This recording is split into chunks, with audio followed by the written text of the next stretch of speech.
La ilaha illallah Muhammadur Rasulullah sallallahu alaihi wasallam.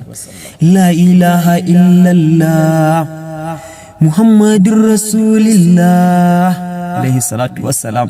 Manzan Allah, shugaban halittu, dan gatan Allah da ba a yi tamkar shi ba sallallahu alaihi wasallam. Haƙuri ba wanda ya kai annabi Rasulullah, tausayi ba wanda ya kai annabi Habibullah, roƙon amana babu kamar annabi Nabiyullah. Allah ka ƙara annabi daraja, Allah ƙara annabi daraja sallallahu alaihi wasallam.